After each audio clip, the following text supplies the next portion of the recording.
All right, shalom, shalom. This is Brother Yakar coming at you with some exhortation to keep on fighting. All right, exhortation to keep on fighting, because we understand as we approach the end, more and more things are starting to happen. More and more people are starting to fall out because of doubt, because of lack of faith, because of they might have lost their job, brothers are feeling weak in the spirit. They don't read as often and not as mighty as they have once been when they first became enlightened and woke up to this truth. So this will be a quick exhortation, a few quick precepts to go over. Maybe if you're feeling down or want to give some brother some or sister some confidence throughout their day. All right, so this is First Thessalonians chapter 4, verse 18. It says, "Wherefore comfort one another with these words." Now, what is that going into? It's going into these scriptures, right? These scriptures is literally our medicine. They're the cure to what ails us. And what's ailing us right now? The obvious answer is captivity, right? The conditions that we're in right now, right? The people that we are subject to, right? The many things and battles that we have to fight to just stay afloat, to just stay, have our minds right. You literally have to retrain your mind every day just to stay focused, just to keep afloat and not, go under, right? It's like you're a little raft. I use this analogy in my head. It's like you're a little raft, and the only way to stay afloat is through these scriptures. Because these scriptures, what do? They'll keep you above. They're comforting, right? The scriptures talk about, these. Let me get the right. These scriptures are a light, right? That's Proverbs chapter 6, verse 23. It says, "For the commandment is a lamp, and the law is light. Reproofs of and proofs of instruction are the way of life." Right. So, and we know the commandments are found all throughout the Bible, right? So, if this is the light, right, the law is light, right? How can you see in a world full of darkness? You have to have these words, these scriptures, right, to battle off and fight off that darkness, that spiritual wickedness, right? That's in each and every corner, right? So these are just a few precepts. We're willing to edify somebody, right?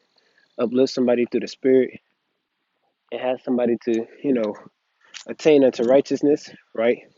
Come back to their first love, which is these scriptures. Once again, let me get the book of Isaiah, chapter 29. It's like it's brick out here. Isaiah 29 and verse 5. It says, "Moreover, the multitude of thy strangers shall be like small dust." Right? Now, this is comforting. Why? Because this is the Lord's promise, right? This is a future prophecy, right? And this is the Lord's promise to him beating down our enemies, right? And that's a great reward to see your enemies subject or beaten down, right? No man in this truth should want their enemies to still be reigning over them or want their enemies to be in a high place, when it comes to the heathen, right? It says, "Moreover, the multitude of thy strangers," right, which is the heathen, everyone outside of the 12 tribes of the nation of Israel. It says, "shall be like small dust, and the multitude of the terrible ones shall be as the chaff that passeth away. Yea, it shall be at an instant suddenly. Only thou shalt be visited of the Lord of hosts with thunder, and with earthquake, and great noise, and with storm and tempest." Now, what do all these things have in common? These are all what, one would call a natural disaster, right? Destruction, chaos, right? These are all, they all fall under that umbrella term, right? So why does it say, give similitudes to these natural disasters? That means the Lord is coming with destruction upon the heathen, right? These aren't nice things. Nobody wants to go through a tempest. You on a family cruise, right? In a strong tempest, a strong gust of wind. Now the damn cruise ship, excuse my language, the cruise ship is in a whirlpool in a Bermuda Triangle, right? Because of the strong tempest, right? That's a natural disaster, right? It says with thunder and with earthquake, right? A earthquakes, those are detrimental, right? And great noise with storm and tempest and the flame of devouring fire. That's not saying, you light an incense, right? And that fire is not spreading.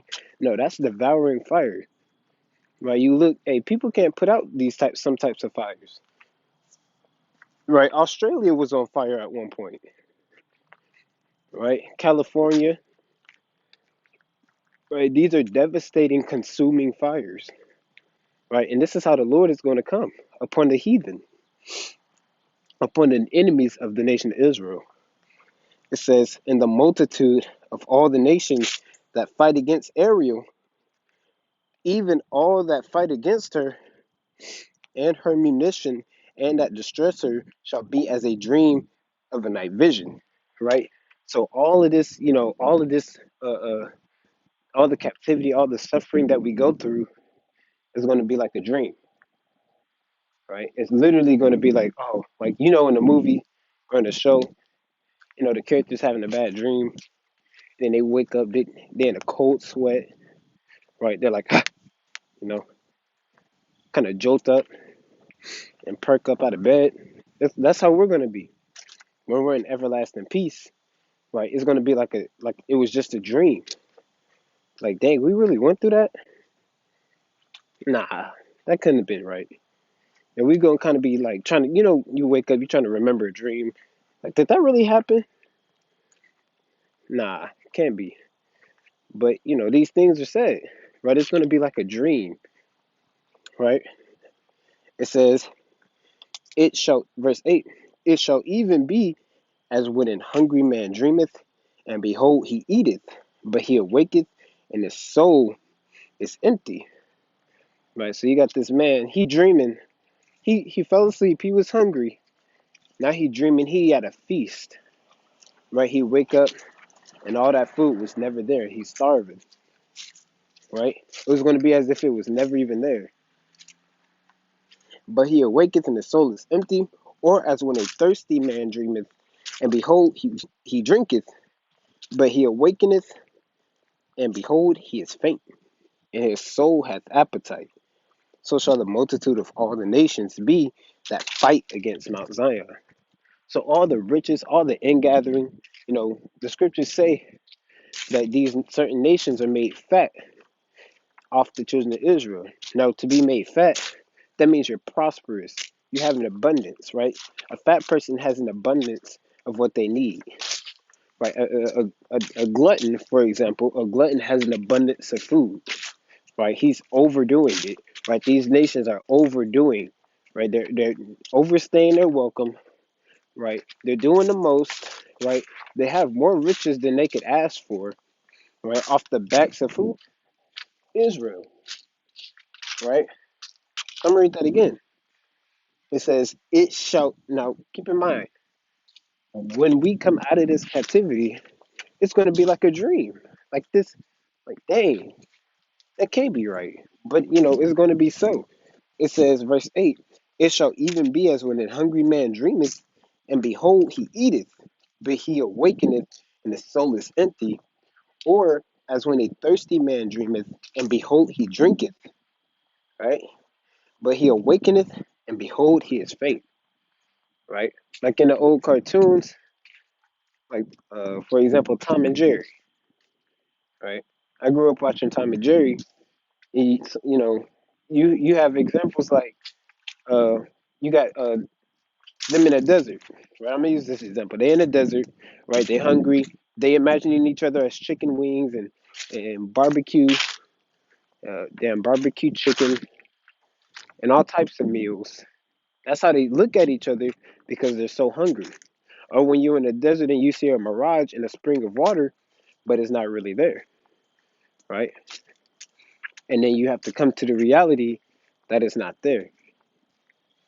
It says, "He is faint and his soul hath appetite. So shall the multitude of all the nations be that fight against Zion." right? So all the nations that fight and come up against Zion, they're going to be like that, as if it never even happened, right? Faint in that day, right? So this is the book. Let's get Psalms chapter 126. I don't want to be too long-winded with this. I don't want to be too long-winded. Psalms chapter 126. And this is a classic psalm. This is a good psalm I like to go to, you know, at camp. It says, Psalms chapter 126 and verse 1, a song of degrees, when the Lord turned again the captivity of Zion, right? Who is Zion?